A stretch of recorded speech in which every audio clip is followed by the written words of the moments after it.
آج ہمارے پاس فون ہے، بے شمار، یہ ایک اچھائی کا کام بھی ہے اور برائی کا بھی۔ اس کا استعمال کریں تو اچھا، نہ برائی کے ساتھ استعمال کریں تو برا۔ ماں باپ کی ایک ذمہ داری یہ ہوتی ہے کہ وہ اپنی بچیوں پر نظر رکھیں کہ ان کی بچی فون استعمال کرتی ہے تو کہاں استعمال کرتی ہے۔ آج گھروں کے ماحول خراب ہے، باپ خوش ہے کہ نہیں میری بیٹی بہت نیک ہے، میری بیٹی ایسا نہیں کر سکتے۔ ہم نے تو بہت سے ان ماں باپ اور حاجی نمازیوں کو دیکھا جو اپنی اولاد کی قسمیں کھاتے تھے، لیکن ہم نے ان کی گھر سے جب ان کی بیٹی کے قدم باہر دیکھے سر پٹک کے رو رہے تھے کہ کاش میں اپنی بیٹی کو پر نظر کر لیتا تاکہ میں اس کے شب و روز دیکھ لیتا کہ کہاں میری بیٹی چیٹنگ کر رہی ہے، کہاں میری بیٹی فون کا استعمال کر رہی ہے۔ اللہ اکبر کبیرہ، شیطان تاکنے لگا ہے، شیطان آپ کی عزت سے کھیلنے کے لیے بیکار ہے۔ وہ چاہتا ہے کہ کس طرح سے آپ کی عزت کو کبھی پوچھوں کے اندر نیلام کر دیا جائے، آپ کی عزت کے چادر کو تار تار کر دیا جائے۔ اے مسلمانوں، جس طرح سے سیلاب آنے سے پہلے اس کی حد بندی کر دی جاتی ہے، جس طرح سے کوئی آپدہ آنے سے پہلے اس کے انتظام کر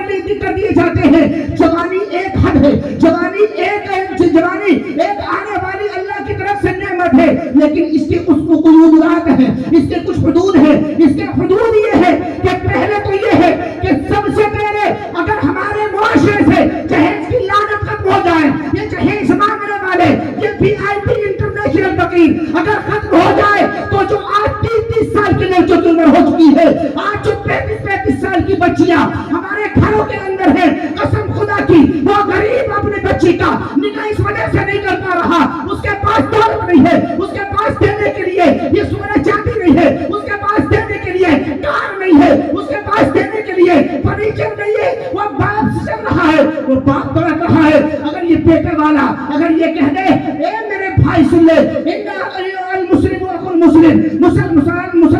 مسلمان کا بھائی ہوتا ہے، تیری بیٹی میری بیٹی ہے، مجھے تیرے گھر کا ایک برتن نہ چاہیے، تو اپنی بیٹی کو چاہے خوشی سے کچھ دے دے، میں تیری بیٹی کے سر پر ایک دوپٹہ رکھ کر کے اپنے بیٹے کے لیے نکاح میں لانا چاہتا ہوں۔ قسم خدا کی اگر بیٹی والے کو اگر بیٹا والا یہ دلاسا دے دے اے میرے بھائی سن لے، تو اپنی بیٹی کو میرے ساتھ خالی ہاتھ کر دینا، جو تجھ سے بن سکے وہ کر دینا، میری طرف سے کوئی گمان نہیں ہے۔ اگر ہمارے مسلم معاشرے کے اندر اگر یہ جہیز ختم ہو جائے، یہ جہیز کی لعنت ختم ہو جائے، تو قسم خدا کی کوئی باپ رات کی تاریکی میں نہیں تڑپے گا، بلکہ چین کی نیند سوتا ہوا نظر آئے گا، اور اسے فکر نہ ہوگی اگر اس کی 10 بیٹیاں بھی ہیں، اگر اس کی 1 سے زیادہ بیٹیاں بھی ہیں، وہ کہے گا کہ میرا مسلم معاشرہ بہت اچھا ہے، میرے بھائی مجھے نبھانے والے ہیں۔ اور اگر اس حدیث پر عمل کر لیا جائے، میرے آقا نے ارشاد فرمایا تنکح المرأة لأربع